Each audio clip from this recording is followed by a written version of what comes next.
আল্লাহর নবী জানিয়েছেন যারা আলেম এরা আমি রাসূলের স্থলাভিষিক্ত নায়েবে রাসূল, আমি নবীর উত্তরাধিকারী। এরা আমি নবীকে কষ্ট দিলে, আমি নবীকে দুঃখ দিলে যেমন আল্লাহ পাক নিজে আঘাত পায়, আমার নায়েব যারা কিয়ামত পর্যন্ত আলেমদেরকে যারা দুঃখ দেবে আমি নবী ঠিক ওই ভাবে কষ্ট পাবো।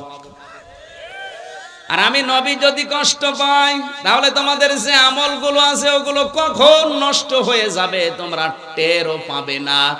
এই আয়াতটা এবার বাংলাদেশে মিলান, কত মানুষের আমল আখলাক আল্লাহ নষ্ট করে দিয়েছে, ও টের পাচ্ছে না, তার কোনো হিসাব নেই, এ জেলাই নেই।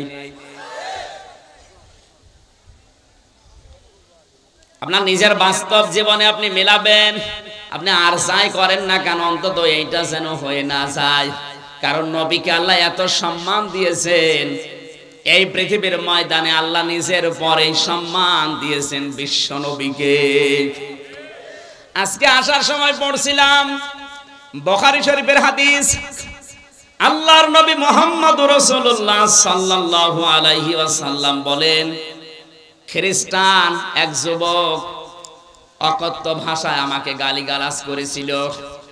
গালিগালাজ করার পরে লোকটা মারা যায়, জাতির লোকেরা তাকে কবরে দেয়। সকালবেলা সে দেখে কবরের মাটি তাকে গ্রহণ করে নাই, বের করে দিয়েছে। চিন্তা করছে কি অবস্থা। সকালবেলা আবার তারা একটু গর্ত বেশি করে আবার রেখেছে কবরে। পরের দিন সকালে যে দেখে কবর তাকে গ্রহণ করেনি, উদ্গ্রহণ করে বের করে দিয়েছে। ওরা ভাবে এভাবে হবে না, আর একটু গভীর গর্ত করা লাগবে। গভীর গর্ত করার পরে যখন রেখেছে, সকালবেলা যে দেখে আগের দিনের মতো কবর তাকে নেয়নি, মাটি বের করে দিয়েছে। খ্রিস্টানরা চিন্তা করে এভাবে হবে না, একে কুয়ার মতো গর্ত করে রাখো, এর উপরে পাথর চাপা দাও, সিমেন্ট দিয়ে রড দিয়ে ঢালাই করে একেবারে শক্ত মজবুত ভাবে লাগিয়ে দাও যেন বের হতে না পারে। কুয়ার মতো গর্ত করার পরে যখন ঢালাই করে দিয়েছে, উপরে বড় বড় পাথর দিয়ে সিমেন্ট দিয়ে, সকালবেলা যে দেখে পাথর রড সিমেন্ট ঢালাই সব দূরে গেছে, ওইভাবে মাটির উপরে পড়ে আছে। শুধু এতটুকুই না, হাজার হাজার খ্রিস্টানরা লক্ষ্য করে দেখছে একটা কুকুর এসে ওর মুখের উপরে লজ্জা স্থান দিয়ে পেশাব করছে। আপনি শুধু নাউজুবিল্লাহ সুবহানাল্লাহ পর্যন্ত বলবেন আমি জানি, কিন্তু যদি আপনার বিবেক থাকে আপনাকে কিছু নেওয়া লাগবে এখান থেকে। এটা বুখারী শরীফের হাদিস। এই পৃথিবী প্রমাণ করেই ফেলেছে, বিশ্ব নবীর বিরুদ্ধে যারা অবস্থান নিয়েছে কুকুর পর্যন্ত তাদেরকে মুখে পেশাব করে ঘৃণা জানিয়েছে। 17 কোটি মুসলমান এই দেশে, 96% মুসলমান এই দেশে। কোরআনের এই অনুষ্ঠান থেকে দ্বার্থহীন কণ্ঠে আমরা জানাতে চাই, এই বাংলাদেশ বিশ্ব নবীর জন্য অক্ষ করা হয়েছে। কারণ নবীজি যদি পৃথিবীতে না আসতেন বঙ্গবন্ধু হতেন না, আর বঙ্গবন্ধু যদি বাংলাদেশে না আসতেন এদের স্বাধীন হতো না। সুতরাং স্বাধীনতার পেছনে মূল কারণ আমাদের নবী। এই কথা বলছেন না কেন? উনি না আসলে পৃথিবীতে আল্লাহ তৈরি করতেন না এটা। আর উনি না আসলে যদি পৃথিবী না হতো, বাংলাদেশ নামে একটা দেশে বঙ্গবন্ধু আসতো না। আর উনি যদি এদেশে না জন্মাতেন আমরা স্বাধীনতাও পেতাম না। সুতরাং স্বাধীন দেশে, এই স্বাধীন মাটিতে আমাদের কলিজার টুকরা মুহাম্মদুর রাসূলুল্লাহকে নিয়ে কেউ যদি কটূক্তি করে, গালিগালাজ করে, এ জমিন তাকে গ্রহণ করবে না। এ জমিনের 1 ইঞ্চি মাটিও তার জন্য বৈধ না। শোনো, কোনো অবৈধ মানুষকে আমরা এই জমিনে থাকতে দেব না। আমার তো মনে হচ্ছে জাতির ভেতরে যারা মুহাম্মদুর রাসূলুল্লাহকে নিয়ে নিকৃষ্ট কাজে মেতে ওঠে, মাঝে মাঝে ওই কুকুর পর্যন্ত তাদেরকে মুখে প্রসাব করে সামনে ঘৃণা জানাবে। আশা করি আপনি পরিবর্তন হবেন। এত বড় আজান দিচ্ছে না, একজন জবাব দিয়ে দেন, এর ভেতরে একজন জবাব দিয়ে দেন। আমার বন্ধুরা, বিশ্বনবী মক্কা বিজয় করার দিন সবাইকে তিনি প্রায় মাফ করে দিয়েছিলেন। জানিয়েছিলেন সাহাবীরা যারা কাবা শরীফে আশ্রয় নেবে তাদেরকে কিছু বলবা না, যারা আবু সুফিয়ানের ঘরে থাকবে ওদেরকে কিছু বলবা না, যারা নিজেদের ঘরে অবস্থান নিয়ে দরজা আটক করে রাখবে তাদেরকে কিছু বলবা না। এক সাহাবী এসে বলে, হে নবী, আপনি যে 3 জায়গায় অবস্থান নেওয়ার কারণে নিষেধ করলেন কিছু বলতে, কিন্তু আপনাকে গালি দিয়েছিল অকথ্য ভাষায়। ওই লোকটা দেখলাম কাবার গিলাফ ধরে বসে আছে বাঁচার জন্য। আল্লাহর নবী বলেন, ওকে নিয়ে আসো, ওকে কতল করে বিদায় করে দাও। আপনি টের পেয়েছেন কি বললাম? যাদের বিরুদ্ধে মাপের ঘোষণা দিলেন, যাদের পক্ষে, সেই লোকটা গালি দিয়েছিল রাসূলকে। এজন্য নবীজি বললেন, কাবার গিলাফ ধরে আছে তাদের করে নিয়ে আসো, ওকে হত্যা করে বিদায় করে দাও, দুনিয়ায় থাকার কোনো অধিকার তার নেই। বারবার এগুলো দেওয়া যাবে না, যারা দেবেন পরে দেবেন।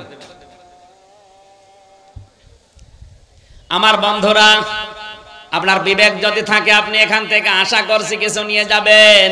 আমাদের জননী প্রধানমন্ত্রী শেখ হাসিনা আজকে ঘোষণা দিয়েছেন, দাড়িওয়ালা টুপিওয়ালা মানুষ দেখে কেউ আজেবাজে মন্তব্য করবেন না।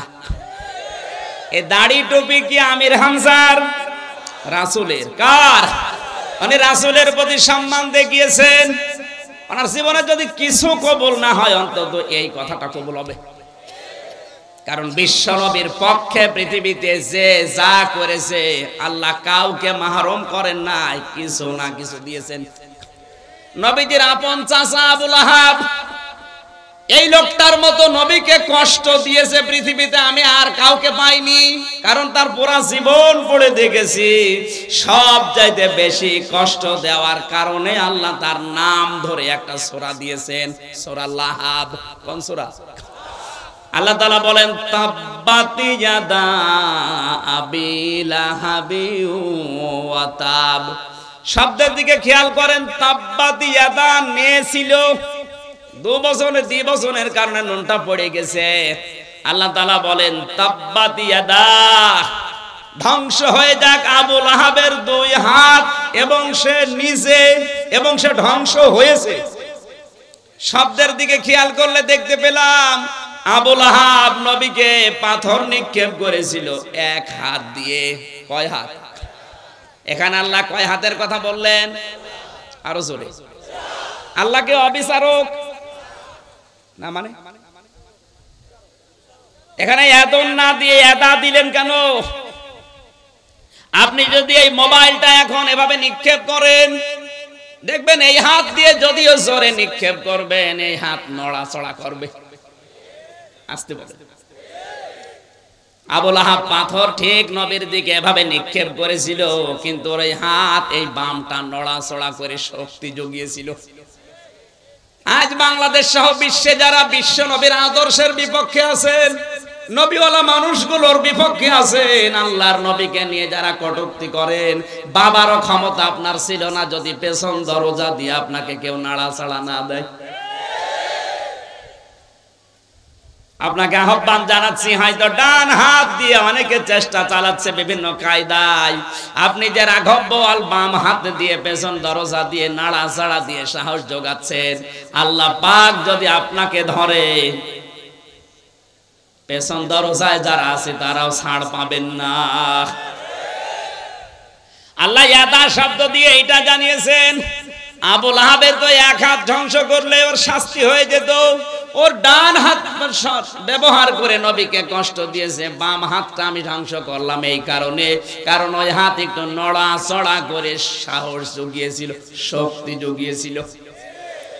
এতটুকুই না, ও যার উপরে ভর করে এই কাজ করত, ওর প্রভাব প্রতিপত্তি ছিল, টাকা পয়সা ছিল, এই কারণে আল্লাহ পরবর্তী আয়াতে দিয়েছেন, মা গনানুহু মালুহু ওয়া মা কাসাব। যার উপরে নির্ভর করে নবীর বিরুদ্ধে অবস্থান নিয়েছো, তোমার ওই টাকা পয়সা কোনো কাজে আসবে না যেগুলো তুমি অর্জন করেছিলে। আবু লাহাব ওই সময় ছিল ওই দেশের ধর্মমন্ত্রী। কি ছিল? আসতে বলেন। ওর ধর্মমন্ত্রীকে পর্যন্ত আল্লাহ ছাড়েননি। অমা কাসাবা, সে যা অর্জন করেছিল টাকা পয়সা ক্ষমতা প্রভাব প্রতিপত্তি, কার পেছনে লাগার কারণে? নবীজির। জোরে বলুন। আল্লাহ তো শেষ করতে পারতেন এই দুইটা আয়াত দিয়ে। আল্লাহ তাআলা বলেন সায়াসলানা রংদাতালাহাব। এত রাগ আমার আল্লাহ, এত ঘৃণা তার উপরে প্রদর্শন করেছেন, এই দুইটা আয়াত দিয়ে আল্লাহ এই সূরা শেষ করেননি। আল্লাহ সিন দিলেন, সিন সাউফা কদ লাম, এরকম 13টা শব্দ আছে আরবি গ্রামারে। কোন সেন্টেন্সের আগে যদি একটা আসে অর্থ হয় অতি তাড়াতাড়ি। আল্লাহ তাআলা বলেন অতি শীঘ্র ওকে আমি আল্লাহ জাহান্নামের অগ্নিশিখায় প্রবেশ করাবো। অমরাত এবং তার স্ত্রীকে। প্রশ্ন আসতে পারে তার স্ত্রীর দোষ কি নাকি? আবু লাহাবের স্ত্রীর দুইটা দোষ ছিল। এক নম্বরে নবীজির আপন চাচী সব সময় ঘরের কথাগুলো যা শুনতো ওগুলো বাইরে যে মানুষের কাছে প্রকাশ করে দিত। দুই নম্বরে নিজের স্বামীকে দিয়ে সব সময় নবীকে কি করে কষ্ট দেওয়া যায়, দুঃখ দেওয়া যায়, এই বুদ্ধি পরামর্শগুলো বাড়িতে বসে বসে স্বামীকে দিত। আজও বাংলাদেশে অনেকে টক শো করে দেখবেন বসে বসে আল্লাহর নবীর বিরুদ্ধে কথা বলে, যারা আছে ওদের কারো বলার জন্য উদ্বুদ্ধ করে। অত জোরে বলার দরকার নেই, আসতে বলে। আমার তো মনে হচ্ছে আপনি আবু লাহাবের স্ত্রী উম্মে জামিল, এই মহিলার ছোট বোন। আসতে বলে। আবু লাহাবের স্ত্রীর সবচাইতে মারাত্মক অপরাধ দুনিয়া ছিল এই মহিলা তালাতালি করা ভালোবাসত। তালাতালি বোঝেন? বোঝেন না? একজনের কথা আর একজনের কাছে লাগিয়ে সম্পর্ক নষ্ট করা। এইটা তো এ নওগাঁয় নেই, আছে মানে এটা বেশি।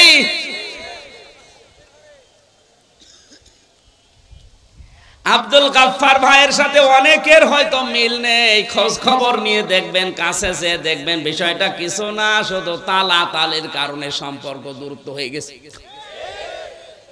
তালাতালি করা কত বড় মারাত্মক অপরাধ। আল্লাহর নবী বলেন যে এলাকায় মানুষ তালাতালি করে ওই এলাকার মানুষের দোয়া কবুল আল্লাহ বন্ধ করে দেয়। আমরা এত বিপদে পড়ার পরে দোয়া করলে কবুল হচ্ছে না, আমার মনে হয় তালাতালি করা কোন লোক এলাকায় আছে না? নেই। এটা মেয়েদের ভেতরে বসে এক জায়গায় বসলে শুধু আসতে বলে। আমি একটা হাদিস বলছি, এবার শুনেন, তিরমিজি শরীফের হাদিস। আল্লাহর নবী বলেন কিয়ামতের দিন আল্লাহ 5 প্রকার মানুষের দিকে ফিরে তাকাবেন না। আপনি কি লক্ষ্য করলেন কি বললাম? কিয়ামতের দিন 5 প্রকার মানুষের দিকে আল্লাহ ফিরেও তাকাবেন না। তার 1 নম্বরে যারা তালাতালি করে দুনিয়ায়। কারা আছেন এই চরিত্রের হাত তোলেন তো।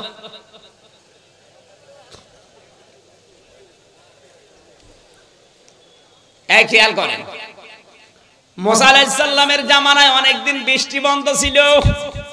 হযরতে মুসা উম্মতগুলোকে নিয়ে চাটিয়াল ময়দানে গেলেন। নামাজ পড়ার পরে দোয়া করলেন, আল্লাহ তুমি আমাদেরকে বৃষ্টি দাও। 3 বার মোনাজাত করার পরে বৃষ্টি হয় না। মুসা নবী রাগী নবী ছিলেন, তিনি রেগে গেলেন। ডাক দিয়ে বলে, রব্বুল আলামিন, এগুলো নয় আমার উম্মত, আমার মায়া লাগে, কিন্তু তোমার তো বান্দা, তোমার মায়া লাগে না।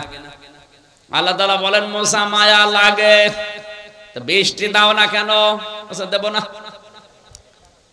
তোমার বান্দা মায়া লাগে তুমি নিজে বললে, তারপরও বৃষ্টি দেবা না মানে বলছে দেব না, দেওয়াই লাগবে।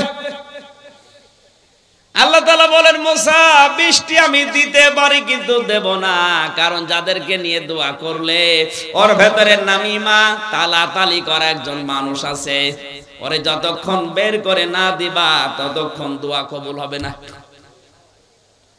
হযরতে মুসা ডাক দিয়ে বলে, রব্বুল আলামিন তুমি শুধু ওই লোকটার নাম বলো, দেখো কি করে ওর ঘাড় ধরে বের করে দেব। আল্লাহ তাআলা বলেন, না, আমি নিজেই নাম ধরে গীবত করতে নিষেধ করি।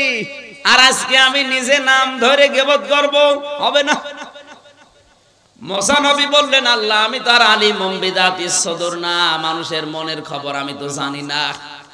সুতরাং এই মুহূর্তে যদি ওর নাম ধরে তোমারে বলি, এতগুলো মানুষের সামনে তুমি ওর ঘাড়ে ধাক্কা দিয়ে বের করে দিবা, অপমান হবে, আমি পারবো না। হযরতে মুসা বলে, আল্লাহ আমি তো জানি না মানুষের মনের খবর, আমি টের পাবো কি করে? আল্লাহ তাআলা বলেন, মুসা তোমাকে আমি কয়েকটা সিমটম বলি, তার ভেতরে 1 নম্বরে তুমি সবাইকে নিয়ে তাওবায়ে নাসুহা করো। মন থেকে যদি সবাই তওবা করে, ওই লোকটাও তওবা করবে। আর যারা মন থেকে তওবা করে, তাদেরকে আমি আল্লাহ বেগুনাহ ব্যক্তির মতো বানিয়ে দেই। সবাইকে নিয়ে তওবা করার পরে এবার মোনাজাত করলেন। মোনাজাত শেষ হতে দেরি, আমার আল্লাহ বৃষ্টি নাজিল করতে দেরি করলেন না। সুতরাং এখানে যদি কোনো তালাতালি করা, একের কথা অন্যের কাছে লাগানো, সম্পর্ক নষ্ট করা কোনো লোক থাকেন, আপনি চলে যান, নয়তো আজকের মাহফিল, আজকের মোনাজাত সব মাঠে মারা যাবে। চলে যান ভাই। দেখেন তো কেউ যাচ্ছে কিনা। যেটা যাবে বুঝবেন, ওইটা ওই 2 নাম্বার না, এটা বাদ দেওয়া লাগবে। আমি হাসির খোরাকি দেইনি, এটা বাদ দেওয়ার দরকার আছে না? আপনাকে কিয়ামতের দিন আল্লাহ ঘুরেও দেখবে না যে আপনি আল্লাহর বান্দা ছিলেন না বান্দি ছিলেন, তাকাবেই না। কয় প্রকার মানুষ? 1 নম্বরে যারা এই তালাতালি করে, কিছু দেওয়ার পরে খোঁটা দেয়। 2 নম্বরে যারা অহংকার করে টাকনুর নিচে কাপড় পরিধান করে। বিজ্ঞান এখন তথ্য দিয়েছে 1500 বছর আগের এই হাদিসটা, মাস ফালা মিনাল কাবাইনি মিনাল ইজারি ফিন্নার। তোমার টাকনুর নিচে লুঙ্গি পায়জামা প্যান্ট দ্বারা যেগুলো ঢাকা থাকবে, ওইটা জাহান্নামে না চলে জান্নাতে আসবে না। কেন বললেন? নবীজির এই কথাকে বিজ্ঞান পরীক্ষা করে দেখেছে, মানুষের এই টাকনুর নিচে যে ছোট্ট একটা রগ আছে, ওটা খুব মোলায়েম। ওটা যদি বারবার, এটা মেয়েদের পুরুষের কিন্তু আবার আলাদা। পুরুষের ক্ষেত্রে এই জায়গাটা আলো বাতাস লাগা দরকার। এই যে রগটা যদি বারবার আপনার লুঙ্গি প্যান্ট পায়জামা দ্বারা বারবার ওখানে ঘর্ষণ লাগে, তাহলে প্যারালাইসিস হওয়ার অথবা ক্যান্সার হওয়ার সম্ভাবনা আছে। বিজ্ঞান এই ছোট্ট হাদিস গবেষণা করে অনেকে আজ মুসলমান হয়ে গেছে। আশা করছি আপনি এই হাদিসটা আমল করবেন, শুধু নামাজের সময় না, সব সময় না, নামাজের সময়। 3 নম্বরে যারা বৃদ্ধ জিনাখোর, বুড়ো জিনাকারী, এটা এখন বাংলাদেশে দিন দিন বেড়ে যাচ্ছে। যুবক মানুষ নাকি খেপে গেলে তারে ঠেকানো যায় হাদিস কোরআন বলে, আর বুড়ো মানুষ খেপলে নাকি ওরা বাঁশ মেরেও ঠেকানো যায় না। বাংলাদেশে আজ হাজারো জায়গা থেকে আমরা মেয়েদের কান্নার আওয়াজ পাচ্ছি। যাদের রুম থেকে কান্নার আওয়াজ আসে যুবক মানুষ না, দেখবেন বুড়ো মানুষ। আসতে বলেন। আজকে দিনাজপুরের ডিসির নাম বেরিয়েছে, জামালপুরের ডিসির কথা নয়, বাদই দিলাম। এগুলো কি যুবক না বুড়ো? আসতে বলেন। এজন্য আমার যতটুকু ধারণা, আমার যতটুকু মনে হয়, এই দেশে যাদের সম্পদ আছে, ধনী মানুষ, ওর একটা বিয়ে করলে হবে না, ওর কমপক্ষে 3-4টা বিয়ে করা লাগবে, তাও হবে না। না, এদেশে যদিও সামাজিক অবস্থা এটা নেই, একটার বেশি 2টা বিয়ে করলে মানুষ উল্টা চোখে দেখে। কথা বলেন না কেন? আব্দুল গাফফার সাহেবকে আল্লাহ যা দিয়েছে, যে সম্পদ, যে ক্ষমতা, যে প্রভাব প্রতিপত্তি, একটা বিয়ের পরে যদি 2টা বিয়ে করে, আমরা অনেকেই মনে করব নষ্ট হয়ে গেছে। ওনার দ্বারা এখন কিন্তু একটা না, আমার মনে হয় একটা বউ থাকে ঢাকায়, আর একটা নজিপুরে থাকা দরকার। এ কথা বলছেন না? আজ হাজারো ধনী মানুষের চরিত্রগুলো আপনি লক্ষ্য করে দেখবেন, এদের যে চরিত্র, কিয়ামতের দিন আল্লাহ এদের দিকে তাকাবে না, কারণ অধিকাংশ বুড়ো মানুষ জিনাখোর। 4 নম্বরে অহংকারী ফকির। ফকির আবার অহংকারী হয়? আছে। ফকির অহংকারী বলতে এখানে কি বুঝলেন হাদিস? এই ফকির মানে যারা ভিক্ষা করে, এই ফকির না। এই ফকির হচ্ছে পৃথিবীর সব বান্দা বান্দি আমার আল্লাহর কাছে ফকির। এমন সময় কারেন্ট গেল, জেনারেটর নেই,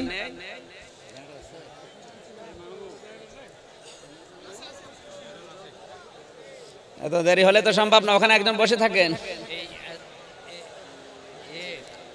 আমাদের বিদ্যুৎ অফিসের এরকম ইনফরমেশন ছিল না। ইলাহা ইল্লাল্লাহ সুবহানাল্লাহ আলহামদুলিল্লাহ লা ইলাহা ইল্লাল্লাহ সুবহানাল্লাহ আলহামদুলিল্লাহ লা ইলাহা ইল্লাল্লাহ লা ইলাহা ইল্লাল্লাহ মুহাম্মাদুর রাসূলুল্লাহ। আমার ভাইরা, আল্লাহ রাব্বুল আলামিনের তুলনায় আমরা যারা পৃথিবীতে আছি, আল্লাহ বর্ণনা দিয়েছেন আল্লাহুল গনিয়্যু ওয়া আনতুমুল ফুকারা। হে পৃথিবীর মানুষেরা, আমি আল্লাহ শুধুমাত্র ধনী, তোরা সব ফকির। আল্লাহর তুলনায় আমরা কি? আরো জোরে। শুধু ফকির না, ফকিরের ঘরের ফকির। ফকির না আমরা? এই জন্য ফকির যারা আমরা, আমাদের অহংকার সাজে না। কি হনু রে, হনুমান হয়ে গেছে। অহংকার যাদের ভেতরে পয়দা হয়, এটা দূর করা লাগবে, নয়তো কিয়ামতে আপনি আল্লাহর নজর পাবেন না। শেষ নাম্বারে আল্লাহর নবী বলেন, কিয়ামতের ময়দানে ওই মানুষগুলোর দিকে আমার আল্লাহ তাকাবে না যারা, এটার বলার দরকার নেই, পৃথিবীতে যারা মিথ্যাবাদী প্রেসিডেন্ট, মিথ্যাবাদী যারা প্রধানমন্ত্রী, এদের দিকে আল্লাহ কিয়ামতের দিন তাকাবে না। এটা এই দেশে নেই, যে দেশে আছে ওই দেশে গেলে আমি বলবো। সুতরাং এই 5 প্রকার মানুষের নাম আমি হাদিসের ভেতরে পেয়েছি, তিরমিজি শরীফের হাদিস। আমরা যারা এর ভেতরে পড়ে না যাই, জোরে বলেন আমিন। আমার বন্ধুরা, তালাতালি করা লোক যারা আছেন, চরিত্র পাল্টান। এটা আবু লাহাবের স্ত্রী উম্মে জামিলের চরিত্র। এটা মেয়েদের ভেতরে যেহেতু বেশি সম্মানিতা মা বোনেরা, নবীজি মেরাজের রাত্রে জাহান্নামে মেয়েদেরকে বেশি দেখেছেন 2টা কারণে। 1 নম্বরে, মেয়েরা বিনা কারণে স্বামীর হুকুম ছাড়া এক বাড়ি থেকে আরেক বাড়ি সে গল্প করে। সে গল্প কোরআন হাদিসের না, শুধু তালাতালি আর স্বামীর বদনাম। এরকম বউ আছে কার? হাত তোলেন তো। আলহামদুলিল্লাহ, এলাকায় এরকম মহিলা নেই। আবু লাহাবের কথা বলছিলাম। বিশ্বনবী মুহাম্মদুর রাসূলুল্লাহর পেছনে এত বেশি লেগে থাকার কারণে আল্লাহ পাক তার নামে সরাসরি সূরা নাজিল করেছেন। কথা বলেন ঠিক কিনা? তার চাইতেও ভয়ঙ্কর তো কাফের ছিল, কিন্তু তাদের নামে তো আল্লাহ সূরা দেয়নি। যেমন আবু জেহেল, উতবা, শাইবা, মুগীরা, তাদের নামে কিন্তু আয়াত আছে, সূরা নেই।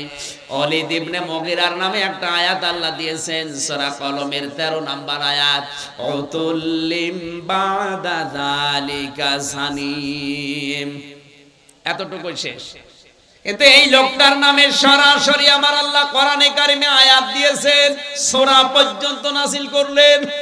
আবু জেহেলের নামে একটা আয়াত আছে মাত্র সূরা আলাকে, কিন্তু আয়াত সূরা নেই। আর এই লোকটার নামে আয়াত না সূরা? বলেন, এত বড় একটা সূরা আল্লাহ তার নাম দিয়ে, তার স্ত্রীর নাম দিয়ে নাযিল করলেন। তার মানে আল্লাহর কাছে আবু জেহেলের চাইতে আবু লাহাব আরো ঘৃণিত, নিকৃষ্ট। বলেন, অথচ এই লোকটা মারা যাওয়ার পর প্রত্যেক সোমবারের দিন শুধু এই 2টা আঙ্গুল, এই শাহাদত আঙ্গুল আর এই পাশেরটা মুখের ভেতরে নিয়ে যে চোষা মারে, ওর ভেতরে শরবত আমার আল্লাহ জারি করে দেয়। তাফসীরের কিতাবে দেখলাম, কেন এত বড় অপরাধীকে আমার আল্লাহ এই শান্তি কেন দেয়? আল্লাহর নবী যেদিন জন্মগ্রহণ করে, বিশ্ব নবীর এই জন্মের কথা আবু লাহাবের এক দাসী বাড়ির কাজের মেয়ে, এই মেয়েটি যে ডাক দিয়ে বলে, মালিক আমি জানি আপনার হুকুম ছাড়া বাইরে যাওয়া নিষেধ, কিন্তু আজকে আপনাকে আমি এমন একটা সংবাদ দেওয়ার জন্য এসেছি যেটা না দিয়ে আমি আর স্থির থাকতে পারলাম না। আপনার মরা ভাই আব্দুল্লাহর একটা এতিম সন্তান দুনিয়ায় এসেছে, আকাশের চাঁদের চাইতেও সুন্দর। আপনার ভাই থাকলে অনেক খুশি হতো। আবু লাহাব ওই দিন ডাক দিয়ে বলেছে, আমার ভাই থাকলে আনন্দ তো অনেক বেশি হতো। আমার ভাই যখন নেই, আমার মরা ভাই আব্দুল্লাহর এতিম সন্তানের সুসংবাদ যখন দিলে, তোমারে আজ খালি হাতে ফেরত দিতে পারি না। আজকে তোকে আমি একটা পুরস্কার দিলাম, এই 2টা আঙ্গুল দিয়ে বলেছিল তোরে আমি আজাদ করে দিলাম, মুক্ত করে দিলাম। আল্লাহ পাকের কাছে এই বিষয়টা এত পছন্দনীয়, কারণ এই কথাটা করেছে, এই কাজটা করেছে ও নবীর পক্ষে। কার পক্ষে বলেন? এত বড় কাট্টা কাফের নবীর পক্ষে অবস্থান নেওয়ার কারণে এই যে 2 আঙ্গুল নিয়ে, এই জন্য কিয়ামত পর্যন্ত ওই 2টা আঙ্গুল শুধু সোমবারের দিন একটু চষা দেবে, সর্বদা আমার আল্লাহ জারি করে দেবে। বারবার এত ডিস্টার্ব হয় কেন? আমার বন্ধুরা, আমরা অনেকেই বালাগাল উলাবি কামালিহি পড়ে। আমার তো মনে হয় অনেক মুসলমান এটাকে দরুদ শরীফ মনে করে পড়ে, অথচ এটা দরুদ না, এটা কোরআনেরও আয়াত না, হাদিসেও নেই, এটা একটা কবিতা। এটা কি বলেন না কেন? আমি বিশ্বের যতগুলো দেশ এবার ঘুরেছি, আমি যতগুলো দেশে ঘুরলাম, সব দেশে কম বেশি এই বাক্যটা চলে, বালাগাল উলা বিকামালিহি কাশাফাত দুজা বিজামালিহি হাসনাত জামিউ খিসালিহি সাল্লু আলাইহি ওয়া আলিহি। তাও মানুষ এমনি এমনি পড়ে না, মহব্বত দিয়ে, ভালোবাসা দিয়ে, দরদ দিয়ে পড়ে। কেন? এটা কিন্তু নবীজি নিজে লেখেন নাই, সাহাবী লেখেন নাই, লিখেছেন শেখ সাদি রহমতুল্লাহ আলাইহি। সারাটা জীবন বিভিন্ন কবিতা লিখেছেন। 120 বছর তিনি হায়াত পেয়েছিলেন। 30 বছর একাধারে তিনি ছোটবেলা থেকে জ্ঞান অর্জন করেছিলেন। বাকি 30 বছর তিনি ওই জ্ঞানকে বিতরণ করেছিলেন। বাকি 30 বছর তিনি বিভিন্ন দেশে সফর করেছিলেন। বাকি জীবনের শেষ 30 বছর তিনি হাজারো বই লিখেছিলেন। গুলিস্তা বস্তা, এর ভেতরে অন্যতম হচ্ছে এই চরণটা। কলম হাতে নিয়ে চিন্তা করলেন, পৃথিবীতে কত কিছু লিখলাম, কিন্তু নবীজির নামে আমি তো কিছু লিখতে পারলাম না। কলমটা হাতে নিয়ে তিনি এই 3টা চরণ লিখলেন, কিন্তু 4র্থ নম্বর লাইনটা তার আর মনে আসে না। তাহাজ্জুদের নামাজ আদায় করে যায় নামাজে ঘুমিয়ে গেলেন। গভীর রজনীতে বিশ্বনবী এসে ডাক দিয়েছে, সাদি কি লিখছিলে দেখাও। হযরতে শেখ সাদি বলে, হে রাসূল, জীবনে বহু কবিতা লিখেছি, কোনোদিন আমার কলম থেমে যায়নি। আজকে আপনার নামে লিখতে গিয়ে দেখি 3য় নাম্বার লাইনের পরে আমার আর মনে আসে না। আল্লাহর নবী বলেন, সাদি কি লিখেছো আমাকে শোনাও। স্বপ্নের ভেতরে শেখ সাদি এই 3টা লাইন শোনালেন। নবীজি বললেন, সাদি কলম হাতে নাও, 4র্থ নম্বর লাইন আমি নবী নিজে বলি, তুমি লিখে নাও, সাল্লু আলাইহি ওয়া আলিহি। জোরে বলেন আল্লাহু আকবার। হযরতে শেখ সাদি জীবনে কত কিতাব লিখলেন, ওগুলোর নামও কেউ জানে না অনেকে। গুলিস্তা বস্তার ভেতরে হাজারো চরণ আছে, কেউ কোনোদিন পড়েও দেখে না। অথচ এই 4টা লাইনের ভেতরে একটা লাইন মাত্র নবীজি নিজে বলেছিলেন। আল্লাহর নবীর নামে লেখার কারণে এটাকে আমার আল্লাহ চিরন্তন করে দিয়েছেন। বাংলার মুসলমানেরা, এজন্য আমাদের উচিত হবে কোন সময় যেন নবীজির আদর্শের উপরে, বিশ্ব নবীর কণ্ঠের উপরে তার আওয়াজ যেন আমাদের আওয়াজ উপরে না যায়। তার আচরণগুলো যদি আপনার খারাপ লাগলে আপনি চুপ থাকবেন, যদি ভালো না লাগে চুপ থাকবেন। আপনি বিরুদ্ধে অবস্থান নিলে কখন আপনার ঈমান আমল ধ্বংস হয়ে যাবে আপনি টেরও পাবেন না। বারবার কারণ একবারের জেনারেটরে চালান।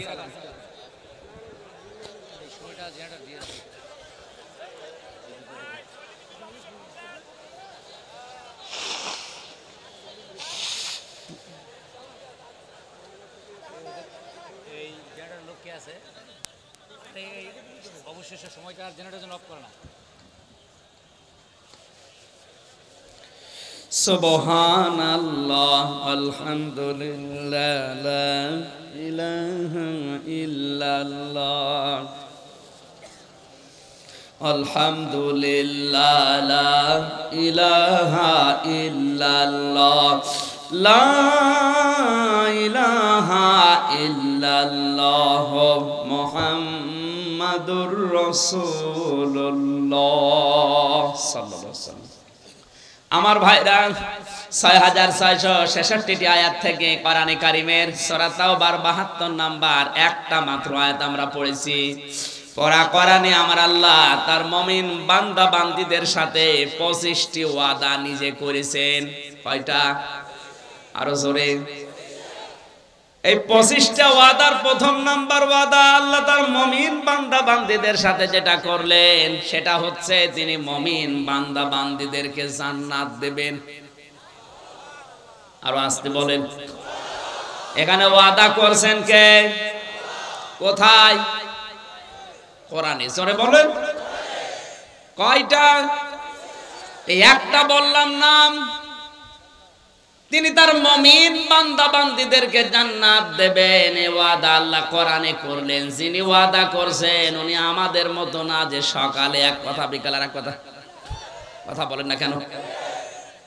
আল্লাহ তাআলা বলেন ইন্নাল্লাহা লা ইখলিফুল মিয়াদ। আমি যদি একবার কোনো বিষয় ওয়াদা করি তামাম দুনিয়া উল্টিয়ে যাবে, আমার ওয়াদা ভঙ্গ হবে না।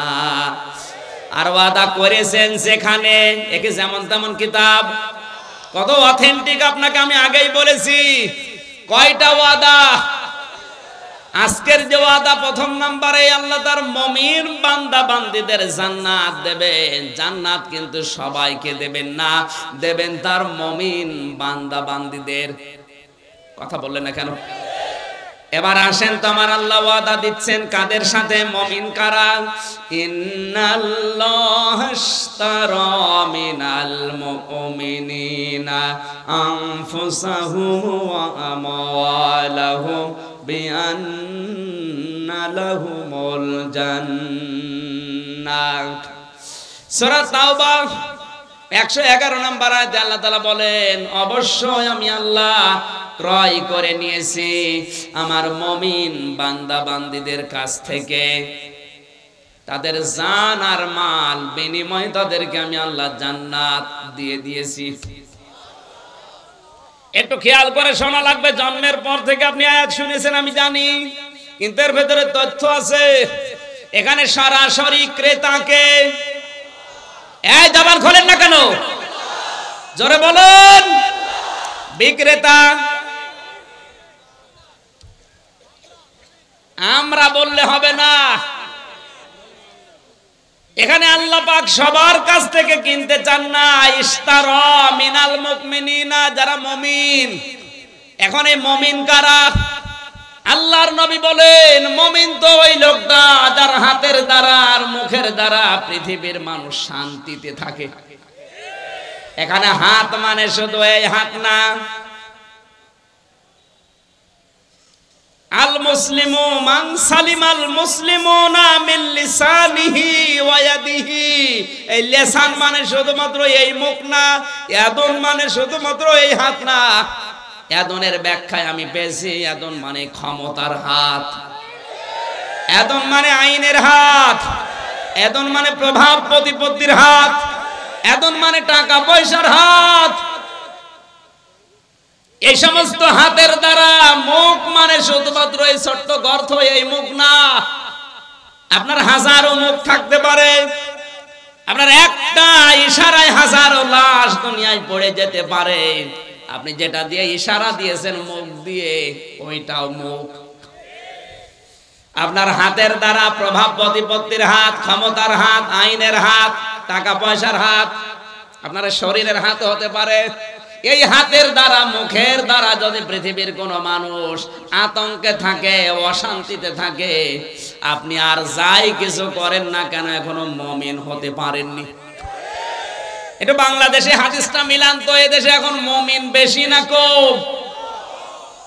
কম মানে নেই।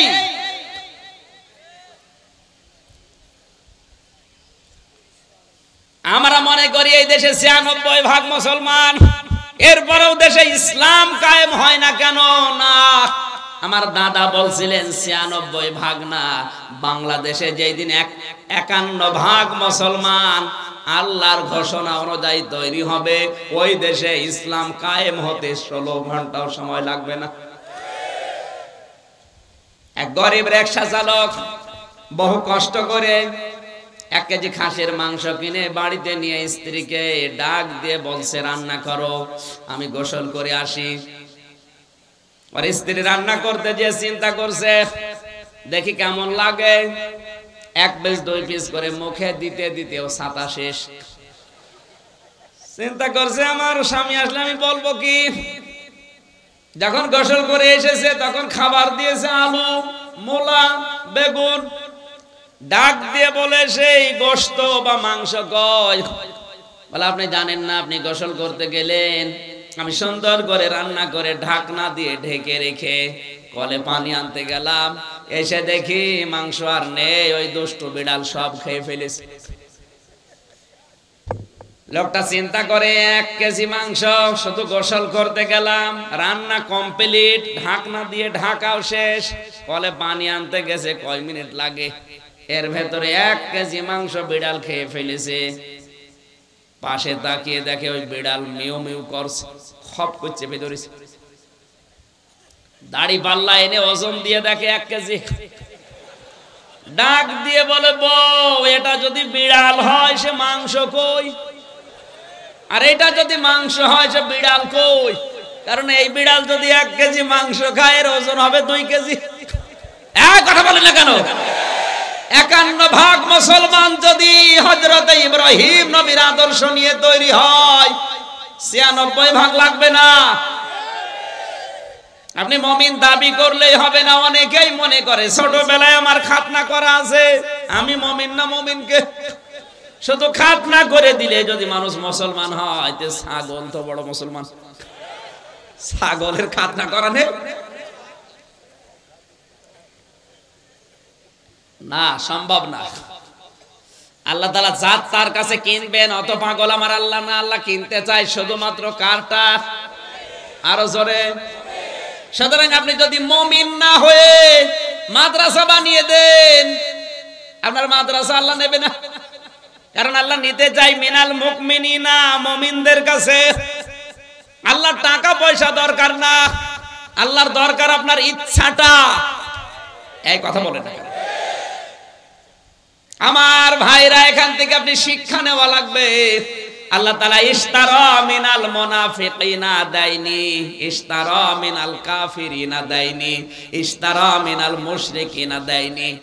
যে সে দিলে আমি নিয়ে নেব না। আল্লাহর যদি সম্পদের খুব বেশি দরকার হতো, তাহলে তো কারুনের সম্পদ আল্লাহ কিনে নিত। আপনি আর কয় টাকার মালিক হয়েছেন?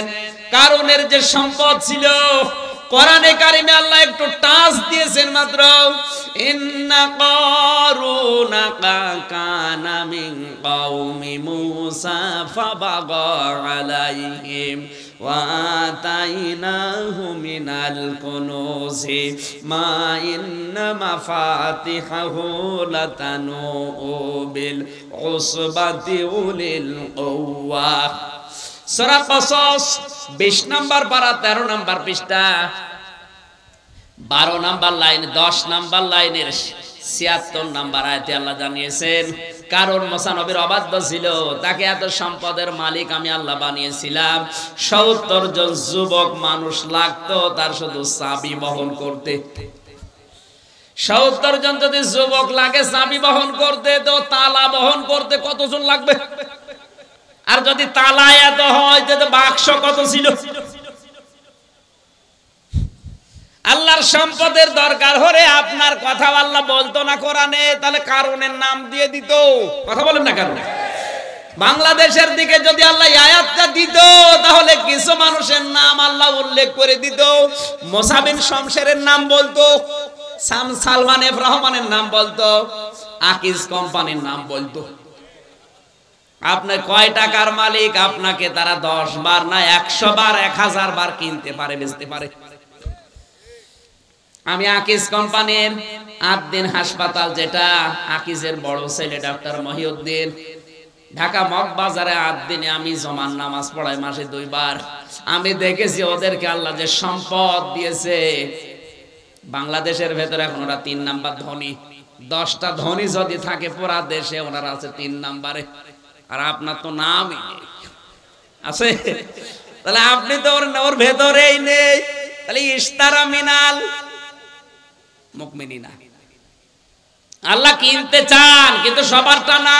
কার? আরো জোরে।